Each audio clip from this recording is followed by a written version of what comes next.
Hello and welcome to my channel. Hope you guys had a great week. Before I start, I want to thank you guys for helping me reach 100 subscribers.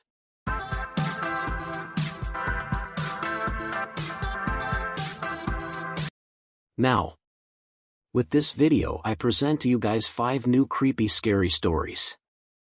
Please subscribe for more spooky content and don't forget to share the video with your family and fellow enthusiasts of the genre. Let's begin with the series.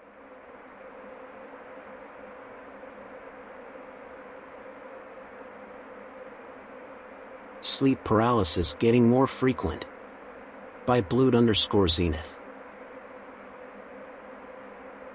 I've had sleep paralysis on and off for years since I was a teenager. This within the last 2 weeks I've had 2 separate sleep paralysis episodes.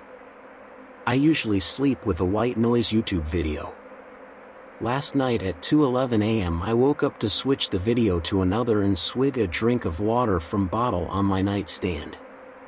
I settled back into bed and covered myself up to my neck with my comforter and placed a pillow over my head, super comfy for me.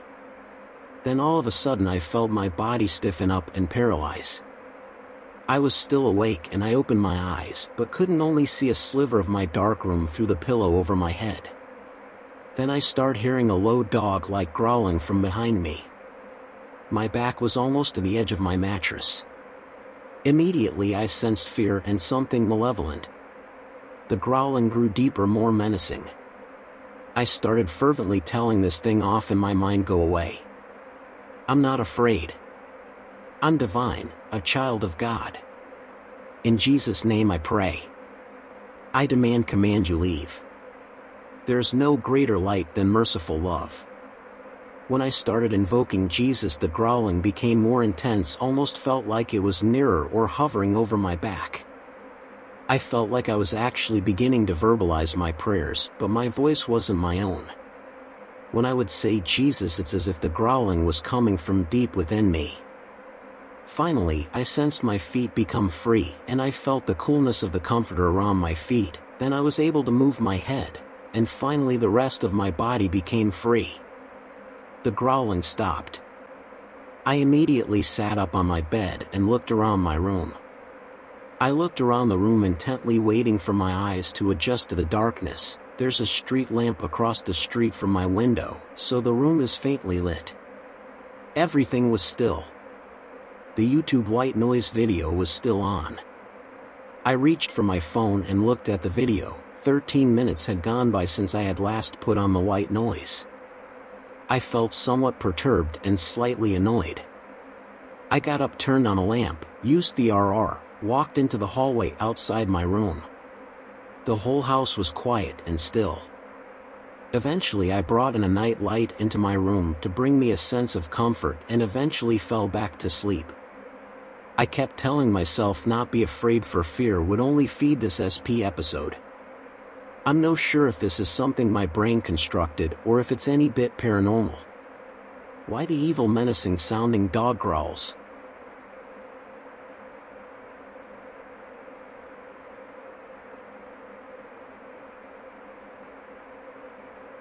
I've seen a ghost.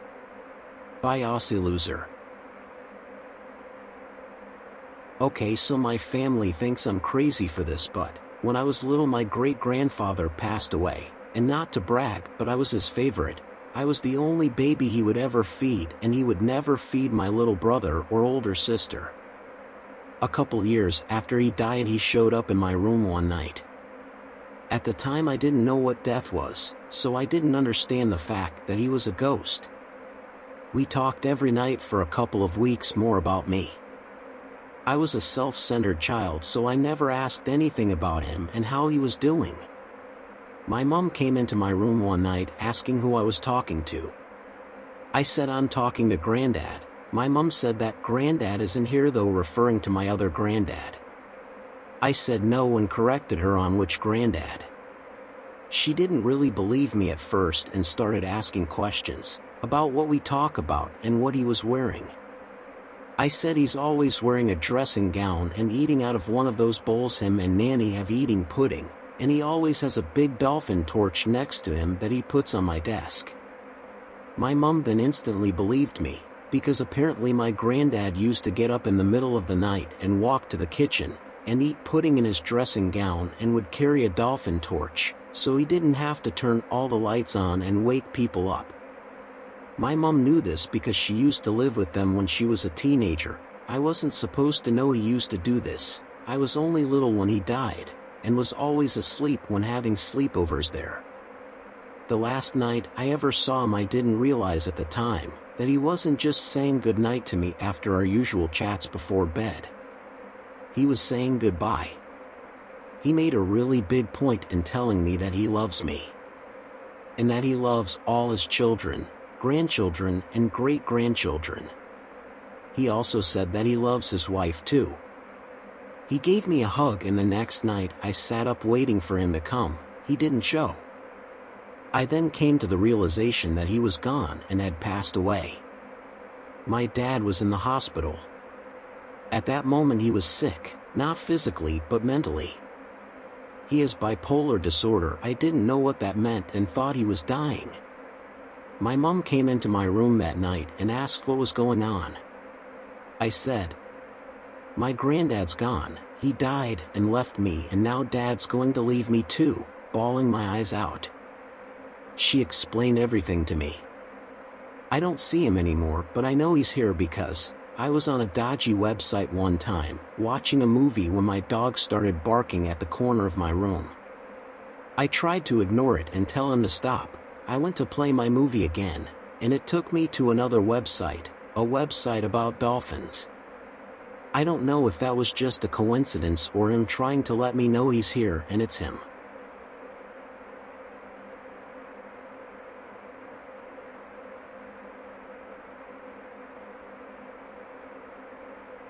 The following story is a two-part series, from the perspectives of two different narrators. Written by YoyleCakeIsTasty. Let's begin the story. The Playground Tunnel Part 1.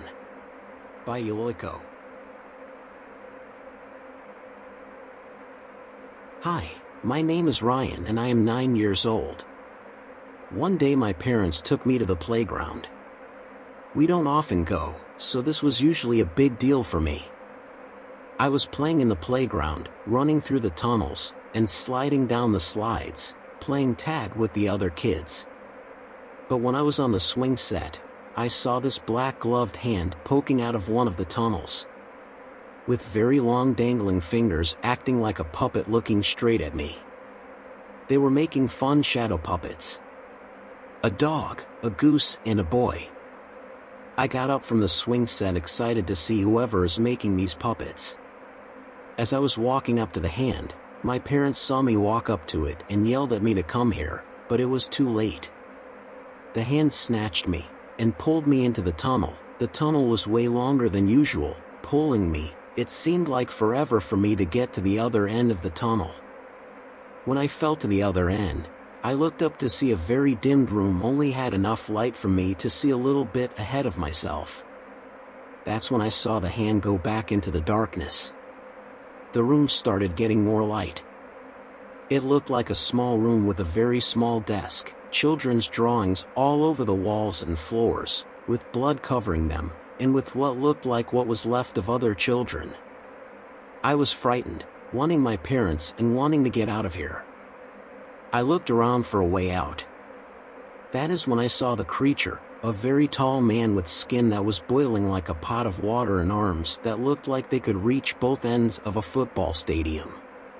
Arms didn't seem like they had any bone in them, and all I saw of the creature was just a mouth, no eyes, no ears, a slobber dripped down from its mouth. I saw the creature, I screamed at and started crawling on the floor trying to find a way out, but there wasn't. Its a very long arms wrapped around my waist. It was so tight that I was losing air. I tried to break free, bleeding and crying to this monster to please let me go, but the monster's arms were too strong for me to speak anymore. The monster's mouth splits open from each side of its cheeks so it can open its mouth really wide, enough for me to fit in there. Slowly it put me in his mouth. It wanted to hear my screams and cries for help, but there was no one to help me. It puts me halfway in its mouth, slowly closing down, attempting to cut me in half. The monster's spit felt like acid as it burned the entire top half of my body. I was screaming no, no, no, no, but it didn't care. It closed down and I felt its teeth digging down my back, chopping me in two. I felt blood everywhere coming from me as my skin was melting off my body. All I wanted now was to just die, to get away from all this pain and suffering. Somehow I'm still alive, feeling all this pain. I'm feeling all the blood rush down out of my back. All I felt was a slimy substance melting me. I finally started to feel nothing. Now all I saw was what I thought was a bright light, but it was fire. The Playground Tunnel Part 2. My name is Mike. I'm 16, and my girlfriend and I were hanging out throughout the park a little late at night. To keep us protected, I always bring my pocket knife, just in case. We were having a good time until we saw a playground. She suggested we play a little game together, so I asked, "What do you have in mind?" She suggested hide and seek. She wanted me to be the first to hide. When she started counting, I ran to one of the slides. That's when I heard a sound coming from one of the tunnels, but I didn't think much of it, so I continued hiding, getting in the slide and stopping myself in the middle of it. I waited a while until I heard her say, "Ready or not, here I come." I waited for even the slightest steps, but nothing was there. Until a hand came out of the bottom of the slide and grabbed my foot. I yelled as I slid down, only to see my girlfriend laughing. I sighed in relief as I said, "All right, now it's my turn," as I got up and closed my eyes to count from 20. When I got done counting, I said, "Ready or not, here I come," as I walked near the playground. That's when I saw a light coming from one of the tunnels as a gloved hand popped out. It was doing hand puppets. I approached the hand, thinking it was my girlfriend as I got closer. When I got close enough to the hand, my girlfriend said from behind a tree, "I guess you couldn't find me." Before I could react, the hand pulled me into the tunnel. As the hand was pulling me down, I got cuts, bruises, and scrapes as it was pulling me.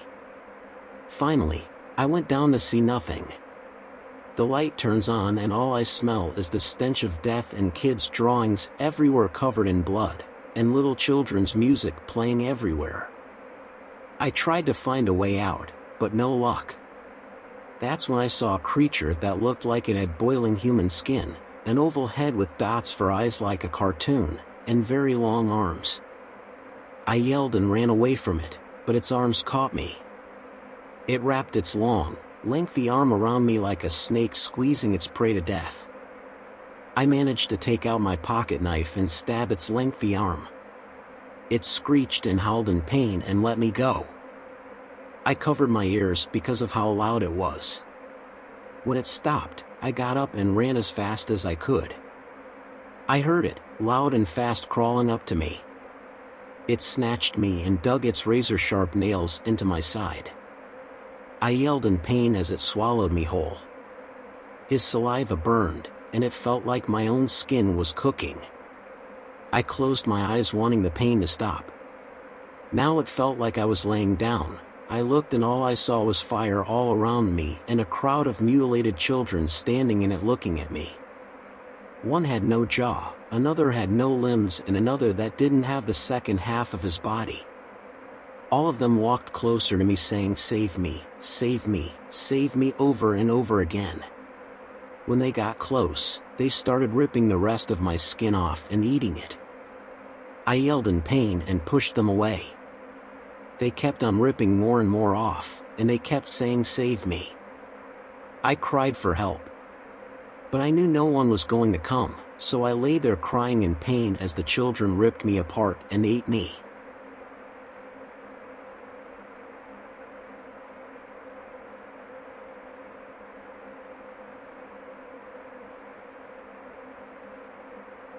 What was this thing at my sister's window?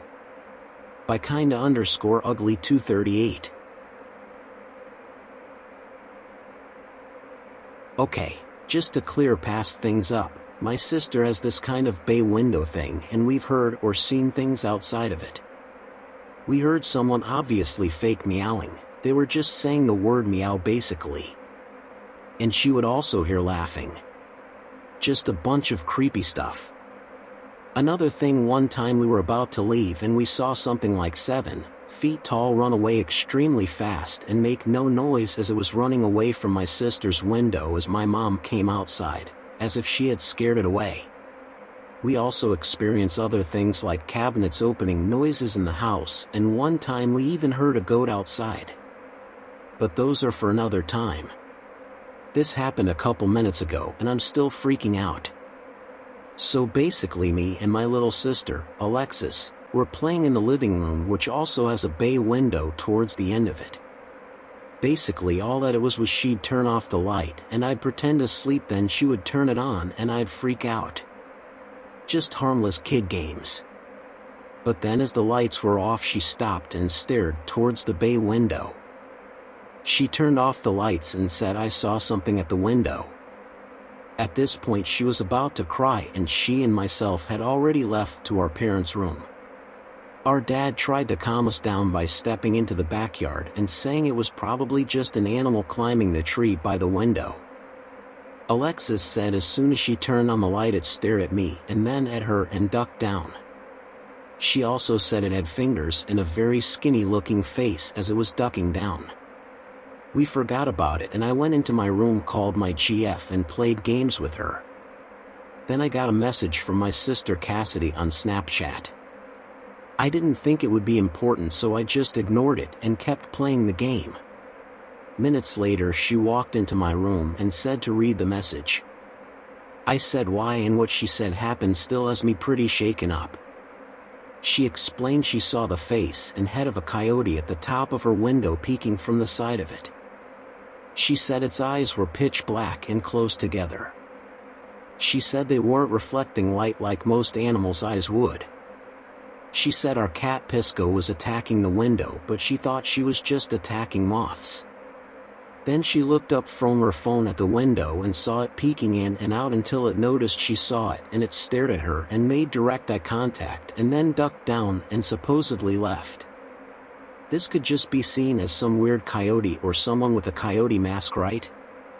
But the thing is, our windows are too high up off the ground to even touch, let alone peek through. I'm 6 feet tall and have to reach as high as I can to touch it. So whatever this thing was had to have been like 10 or 11 feet tall. We don't know what it is, but it had human fingers. Long human fingers.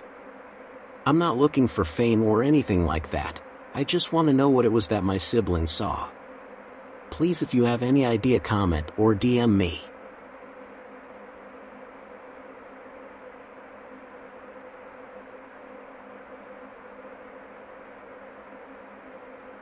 The Swings by YoyleCakeIsTasty.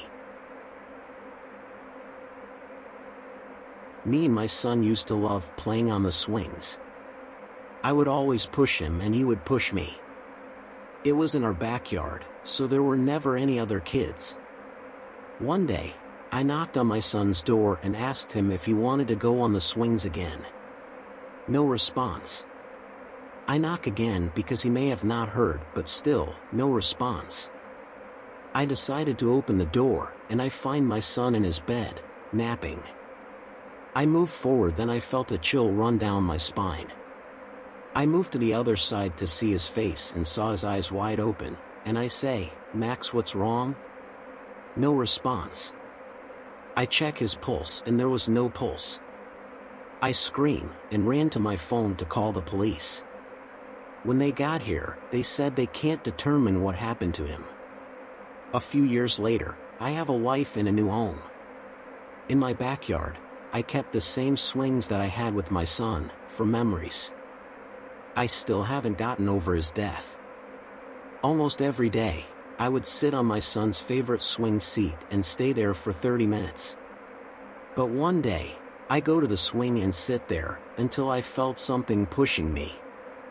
I turned around and saw nobody. I tried to believe that it was just the wind until it happened again, but harder. I jumped off and turned around and saw nothing. I decided to just go back inside because I was so scared. A few hours later, I cooked dinner for me and my wife. Since the kitchen was right next to the door to the backyard, I heard swinging noises. I ignore it until it gets louder. I look out the window to see Max, my son, on the swing. I couldn't believe my eyes. I ran outside, but when I got to the backyard, he was gone. I start sobbing knowing that he will never come back. I go back inside to finish dinner, and when I'm finished, I go to the table to set down the food. We had steak and rice. It made me sad remembering that Max loved steak. I just pushed away the negative thoughts and ate my dinner. It was late, so I just wanted to get to bed.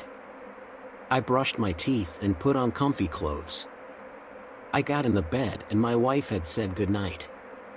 I responded with "Good night, dear." And then I fell asleep. Hours later, I wake up at 3 a.m. to get some water and get back to bed.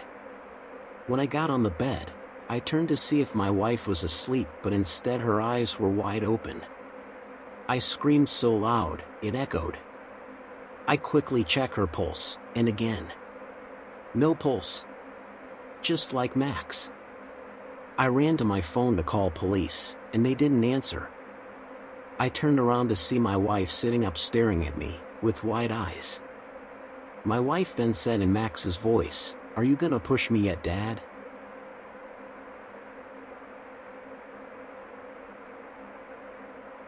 That was all for today. Glad you guys listened till the end. Don't forget to like the video and share with your friends. Also send in your own scary stories at horroxperiencemedia@gmail.com, so your work can get featured in my videos. You can find a link in the description. Subscribe for more similar stories, and see you guys in the next video.